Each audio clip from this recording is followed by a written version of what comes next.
Hello everyone, it is Joe here from OmniPoke, the channel that brings you guys everything Pokemon. If you're looking for PTCGO codes, check out the Potown store. You can get yourself a sweet 5% discount on your orders using the OmniPoke code. For today's video, we are on the Limitless TCG website because we're going to be running down the top 8 deck lists of the internationals over in Latin America.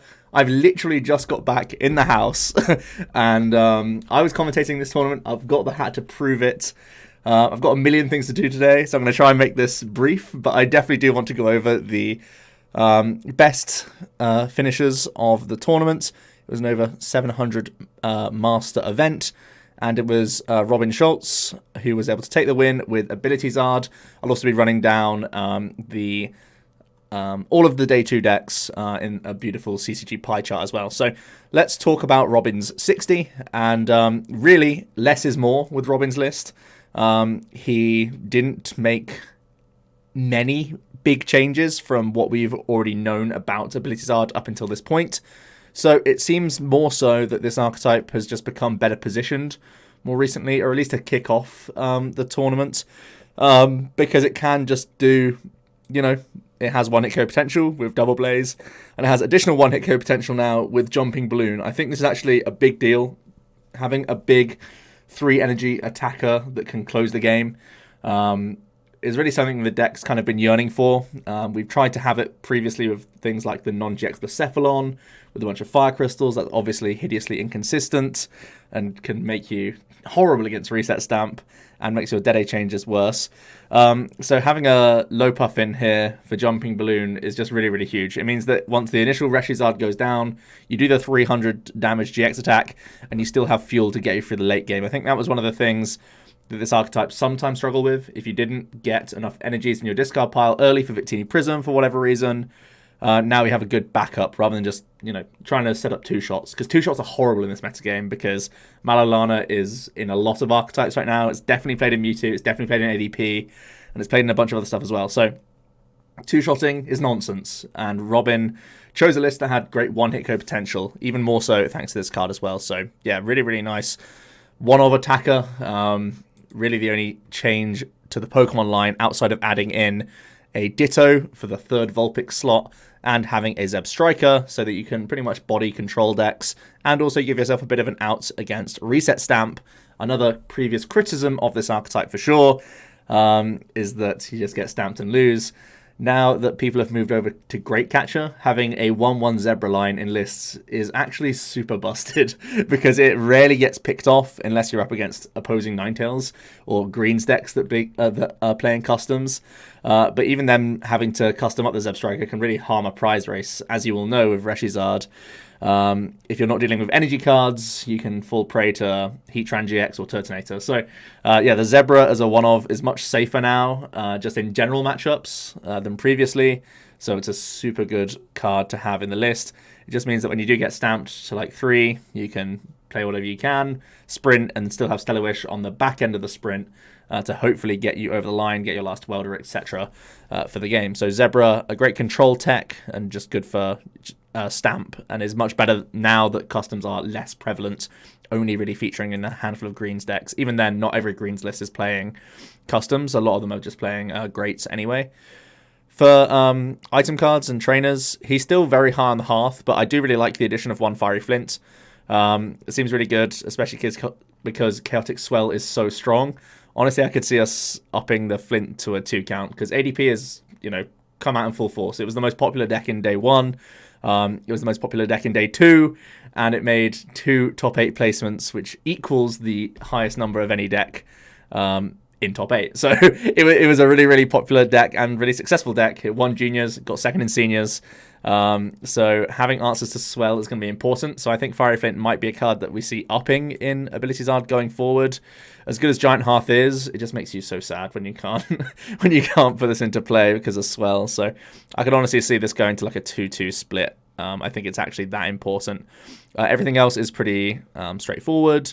No acrobikes in here at all, just maxing out on Calm and Cherish. I think with the extra like push power you have with Zebra anyways, it kind of makes sense. So I think this is all very reasonable counts for Robin. And it's got the 18 fires to supplement the Infinity as much as possible. I think Mewtwo even if it wants to play Wob, probably doesn't have space. So I think Victini's just a very good card right now. I don't think many other archetypes will be adding in Wob effect, to be perfectly honest with you guys. I don't think Ability Charizard is... Like, even though it won the tournament, I still think more people want to tech for ADP and Mewtwo first before Charizard. Is that just my opinion? Possibly. But I think a lot of people have the same sort of thing on their radar. People need more answers to Keldeo. People need more answers to all sorts of things. So I think, yeah, just getting away with Infinity can just happen a lot now, which is really, really cool. So we're going to be jumping into the complexity break... Oh, no. What am I talking about? See, you can tell I'm tired, guys. I've just got off a flight. I've done one deck of the 8, and I was already ready to jump over to the metagame graph. Let's not do that. Let's look at Brian's second place list of Mewtwo. One of the 2 Mewtwo's in top 8. It's a Jirachi build, which I was definitely championing and thought was 100% the correct thing to do moving into this meta, so you don't just get wrecked by Mega Lopunny and Jigglypuff. Obviously, you still do get hurt by it, and we saw that in the finals, that Mega Lopunny Jigglypuff was a potent threat against Brian. So having Jirachis can try and hold off that from being the case from like the opening turns at the very least, but Lopuff is still going to get Mewtwo at some point for sure. In terms of the attackers that Brian chose to play, there weren't many new ones in here. His own Mega Lopuff is obviously a good addition. Very cheap attacker. Still playing the Magcargo and the Reshiram Charizard and the Charizard, so has all sorts of one-hit KO potential options. Got the Greninja GX in here, obviously, to mislash your way through Keldeos. But yeah, nothing too super exciting here. For the support account, he's got the mini tag call package of 1 Cynthia Caitlyn, 1 Malolana, 1 Guzma Hala, and 3 tag call to supplement the 4 welders. I think this is just like way better than previously when we just had like Gears and like 1 Bill or whatever, or like the Reds challenge and Hapu kind of thing. The tag call is just super broken because it gets to pull out all of these Pokemon as well, so that they're accessible early on. Obviously gets you great outs to Mewtwo in the first instance. So yeah, I think it's pretty broken overall. And obviously we know Welder's insane. He's got double stamp, double great catcher, double switch. The one treasure's the card that I question. I would personally maybe want this to be a Pokecom instead. I actually had access to this list like the day before because my teammate Bert was testing this. He sent a photo like in the morning of the tournament, and I was like, dude, why are you playing treasure over com? Com sounds broken when you play 3 tag calls anyway. So yeah, that might be a flip-flop that I would make. But Treasure does give you extra discard synergy, in fairness. I also think that 2 Malolana could actually be becoming more and more staple because ADP is super good. So, and it's just great synergy with your Jirachi. So I can definitely see space being made for a second Malolana. Don't tell me where you're finding that space. And also Treasure for potential com action could be going on in this list as well. But everything else seems really good. Got the Hood to help deal with Ninetales and the Mimikyu as well in like Malamar and other non-GX sort of Shrine decks. It's got the usual Stadium count going on there with 14 total energies. Got the double Weak Guard with access to Guzma and Hala as well, so good searchability for these cards early on in the game. Got the 1 Rainbow as well as the 2 Psychic and the 1 Water. Rainbow again works with Guzma Hala and just can be extra out so you don't just prize something and lose the game, so that's pretty sweet. So yeah, very, very solid Mewtwo list. Like I said, it was like not too dissimilar to one of the lists I was testing and had in my top 10 list before the tournament. Guzma Hala was definitely a card that I was like really wanting to wiggle in, and I think they just cut a Malolana to do so, which is fair, but I do think Malolana is like super good and is probably worth making space for once again. There's a debate whether Magcargo should like stay in the list. I still think it probably should, but with Mega Lopuff, maybe there's an argument to not having it in the list. I don't know, maybe that's super sketchy. I don't know. I'm just trying to find Malolana slots right now. Doesn't seem very easy. Potentially a Jirachi drop, but everyone hates that, obviously. So yeah, we'll see how that develops. But the Mewtwo, very, very good solid shell by Brian there. In top 4, we see our first ADP, Giovanni Perigalo, with a build that's playing a 2-2 split of ADP and Keldeo, 2 Dedenne, 1 Mega Lopunny Jigglypuff, as well as 1 Lucario Melmetal. So lots of attacking threats available. Lucario Melmetal obviously insane against the Mega Gardevoir matchup. Lopuff can be really good against Mewtwo. Obviously you have to be afraid of Mewtwo just great catching up and killing it.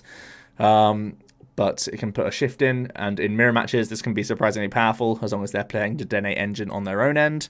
He's also got the 1-1 Zebra, and I think Zeb Striker was in a lot of successful lists, to be honest. Just as that 1-1 count, people were putting it in for control, but having the added benefit throughout the entire tournament of being like, oh, I have Sprint on board, so whenever you stamp me, like, I just laugh at you. So when I have Sprint and Jirachi to fall back on, I'm not worried about stamp. So yeah, that's really, really good.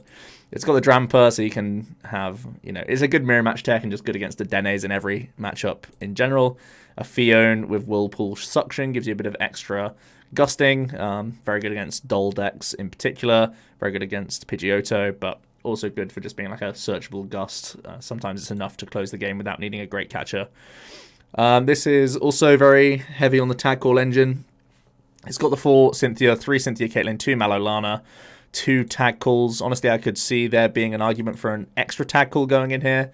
But you have so many abilities that you kind of get away with it anyways. Got the heavy com line in here, as well as 2 great catcher. Only 1 reset stamp, which is probably the most surprising thing to me. He is Dedenne based, and having only 1 reset stamp is quite wild in my opinion. I'm 100% making space for 2. I'd probably just cut a Swell, in all honesty. 4 Swell is a big statement, and it's a big, big card. It's very cool, but so is reset stamp. So yeah, I would probably just do a flip-flop there. That would be the only real thing. The biggest takeaway from Giovanni's list is that it's a defensive list for sure. He plays no End Resolve. He plays no Rayquaza GX E-Switch combo. He is all about just attaching slowly and using good old Choice Helmet to defend against stuff that can one-hit KO your ADP, just bring it up and kill it before you even get an Ultra Creation or an Ultimate Ray off. I think that's one of the issues with a build like this. Going forward, I've thought a lot about ADP, because obviously it has been super successful, but it's been successful in a bunch of different ways. So figuring out how it's going to go from here is going to be an interesting development. Personally, I think there should be some energy acceleration elements in the archetype. I think just playing none altogether. There's a few moments on stream where it's like, oh, the ADP player just has to scoop here because they just had their guy die before they ultimate raid. So that can definitely be a problem. But in general, we've seen that a slower build can work. It just really depends on how much space you can dedicate to adding in, like, even just like 2 Ends Resolve, the Pedro Torres kind of approach, where you just put a couple in there, so when you like go second, you can try and high roll the N or whatever. It seems like something I would definitely consider. And a pretty high energy count of 8 and 7. Water and metal splits. He doesn't play any Guzma-Hala. I would definitely consider adding in a Guzma-Hala and 1 Rainbow to this list, or one unit energy. Just to have better access to that helmet. When you're so slow and you have literally no answer to things just one-shotting your ADP before you attack, you definitely need to develop that helmet, otherwise you're just going to lose the game. So I would, especially if I'm making my own cut in my own head for the Swell going down to a 3 count, the Guzma-Hala sounds like a no-brainer. So I think that, and sort of like leading more into the tag call engine, would be something that I'd be looking to do with this list overall. We move on to Lucas. He was the top 4 Blacephalon player, able to beat Andre in top 8, and you'll notice why. He had Stinger, and he also has a super spicy card, the new Blacephalon, the Fireworks Bomb Boyo, making it into Big Blounds. I think this is a super creative decision, to be honest. It is really, really smart. There was already the one-off Psychic and the one-off Beast going on in this list anyway, just because of Dragon Naga. So it's a real big oversight from myself and potentially a lot of other people. So many people were blinded by Island Challenge Amulet that we forgot that this is a sick card in the deck for non-GX matchups. Can really put a shift in against Pidgeys, not only like the controlling archetype, which you should win with just Stinger in this alone most of the time, but also against like Baby Blacephalon birds and Dole Stall, all that sort of stuff. So this is really, really good, and is a really excellent addition to the deck, in all honesty. That's the only new like attacker that we're seeing going on here. One thing that you do have to note is that he only plays 1 Dedenne and 2 Dragon Naga. Personally, I prefer a flip-flop the other way around, but I think it's a preference choice for sure. He also plays 2 Mallow and Lana, and I think Mallow Lana is surprisingly strong in this archetype because it denies people avoid, like, it stops people jumping over B-String, and that can be a huge deal. It also gets you out of like annoying status conditions as well. So this is a surprisingly good card for an archetype that only has 180 hit points on most of its attackers. But this can really help the Malamar matchup for sure, and it can also just be good against things like Mewtwo that try and Turbo Strike, then set up like damage later on, and try and get cute and jump B-String. You just completely blow them out with this. And I'm sure people wouldn't have expected it in Blounds either. So some pretty cool new additions to the deck, really. Those are the only like big ones. Obviously, Great Catcher comes in, but yeah, Lucas with a couple cool changes to the norm and doing really well with Blounds. Andre played Florgus Pokédoll. He was one of the highest seeds. I think he was top seed, maybe. I can't remember. Going into the top 8, and he just unfortunately ran into the heavily teched Blound deck. But yeah, he showed how powerful Florgus can be. He played a couple interesting cards of his own. He played 1 Rainbow Energy and 1 Spiritomb. And he actually donked Lucas in one of the games, bringing it to a game 3, which is quite funny. He donked a Poipole with an Anguish Cry. When it looked like all hope was lost, he got a sneaky donk in there and brought it to game 3, which is quite funny. I was sort of like watching over all the games at the time, which is hilarious. So yeah, Spiritomb can just be like a cheeky means of getting like a bit of fast burst damage and pressurize people that want to go slow against you. So that's actually like a hilarious thing that he's got going on here.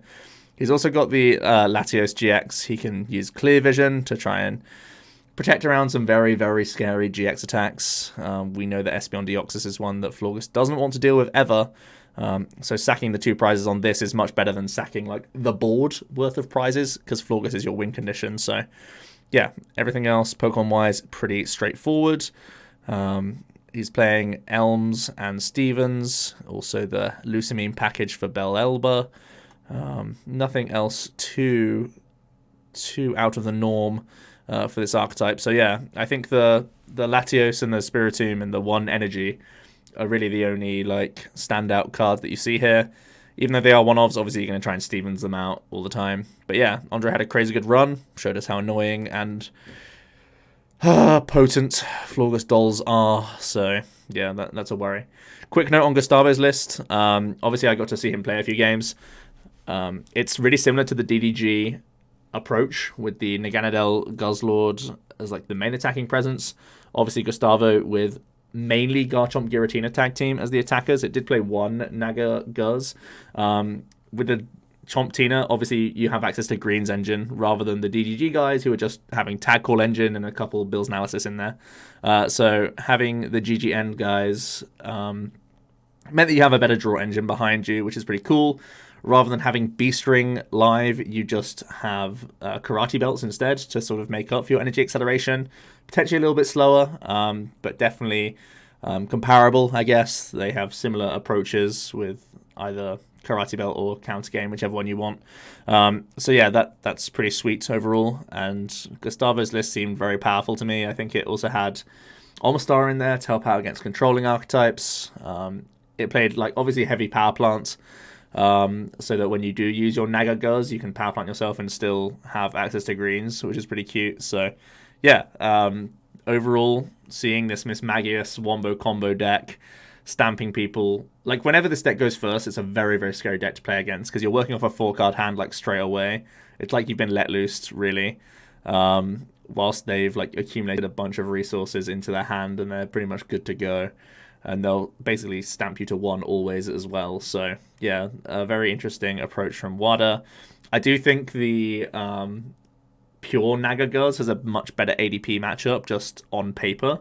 Because they have Ultra Forest Car Envoy, which is a better answer to Keldeo than going for Power Plant. Because you have to combine it with, like, Faber most of the time. So I think Naga Guzz has a naturally better ADP. But Gustavo's engine works better because it has greens at the back of it. So, yeah, it's going to be strange to see which one sort of comes out on top. Obviously, we don't have a deck list for Gustavo. That might actually be a reason why more people don't just pick it up straight away. They'll have to figure it out for themselves and watch back. I don't even know if we had Gustavo on the stream. I don't think we did, to be honest. But yeah, so it looks like the DDG list is sort of more out in the open. So I'd expect some of that action going on as well. Victor coming in with a very, very spicy ADP list. I don't think many people considered this an option at all in ADP, but greens. Just a greens engine of ADP. Just saying, yeah, powering up more ADPs, that's good. Had a couple copies of Cryogonal as his non-GX of choice. Cryogonal's not only good for control, obviously. This can be like your Volcanion or whatever that like Greenzard uses. Sack those prizes quite happily. Buy yourself a free turn from Gust, but most of the time, right? As long as you're not up against a Ninetales, you won't be great captured or custom captured, and you can just do a little 40 poke on things while you're like greening for other stuff, or if you had to use a slower Cynthia Caitlyn turn just to get back heal or to get back a greens or whatever. You can literally just buy your turn for game. So Cryogonal's actually really good in that regard. The Dramper, similarly, just a good non-GX, like sort of swinger, which is pretty nice. The Luke Metal, obviously important in here to help out against Guardian, because he has no other attacker at all. Obviously very heavy on the Tag Call engine. You know, you have to be when you're greens based. He's playing customs still, and I think that's one of the best things about Green's deck. They still get to play these cards, and they're obviously really, really potent. Very, very high stamp. Great potions addition to the double Malolana, so a decent amount of healing going on in here as well. Also has one great catcher, so a lot of gusting open to them, which is sweet. Playing 2 Swell and 2 Plants, so yeah, overall, pretty strong list. He's got the Guzmahala and one of each unit energy, which is cool. No energy acceleration either in terms of supporter cards. So it's kind of the slower route. That's why you see the choice helmet in here as well. But yeah, showing off greens, and it's something I can't really comment on too much. I only really saw his list in top 8, and he, lost in top 8.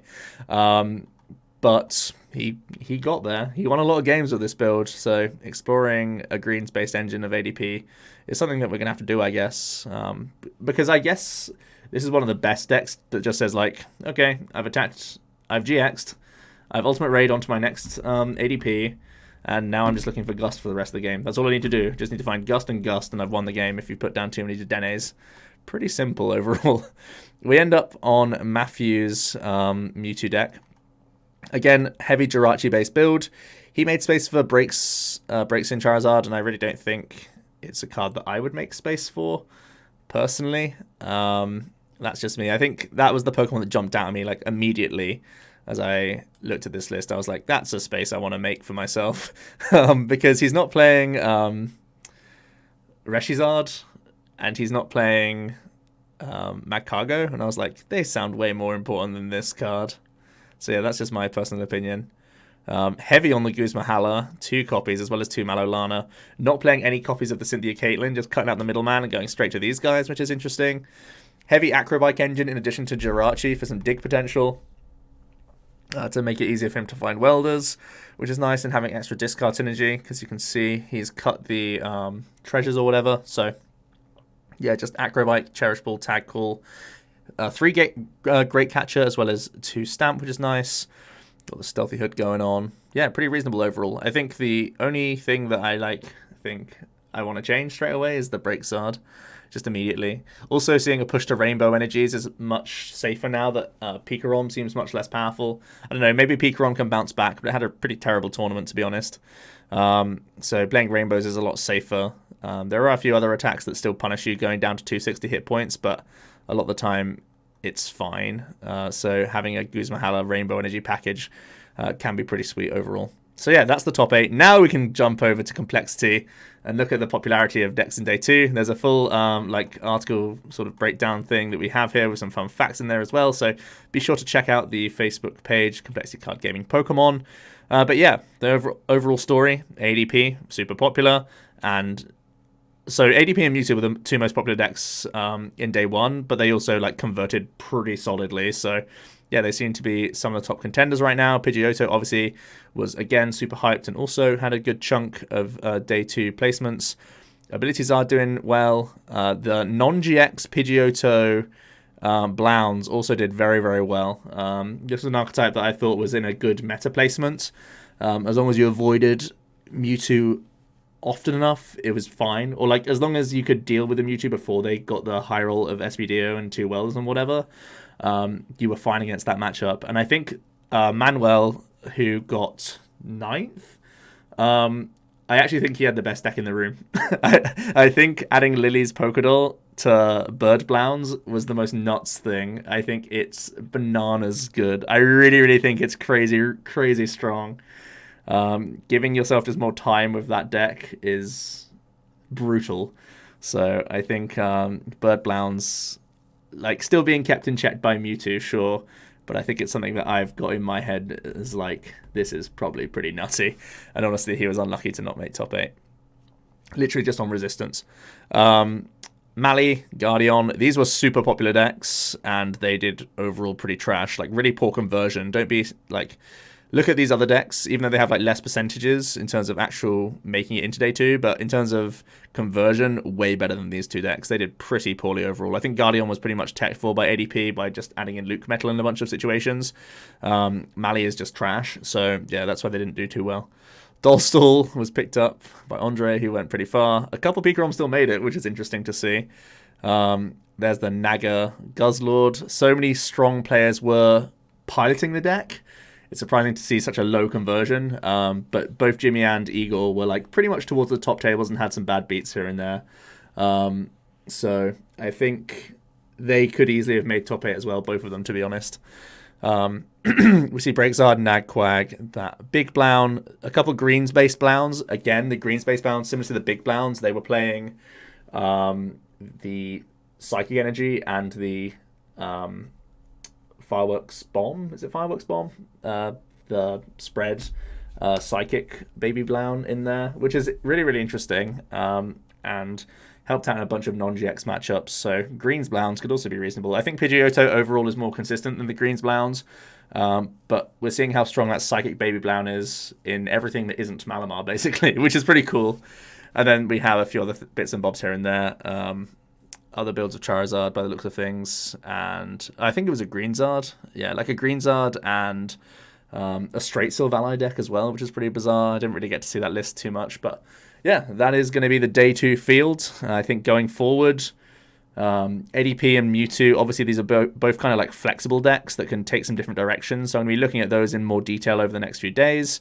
Pidgeotto, of course, can bounce back to ADP. If you want to play like Pokédolls, you can buy yourself much more time against that archetype. Mewtwo is still a bit of a pain, but just so strong inherently that it's still going to do well. I do think there was a lot of Zebras about in general, and I do think there's a lot of text for Pidgeotto control, so seeing it still do pretty reasonably, and also it got 10th on resistance in the hands of Alessandro Cremascoli, like a very, very like strong control-focused player. He also made top 8 despite all the techs that are out there. So do bear that in mind. Pidgeotto control still is a threat, and it's by no means like gone from the format. I think it can easily adapt and still be very powerful. So yeah, thanks so much for watching my breakdown of the top 8, guys, as well as the day 2 meta share. So thanks so much for watching. I'll be back tomorrow with another video, and I'll be streaming once again as well. So I'll see you then. And yeah.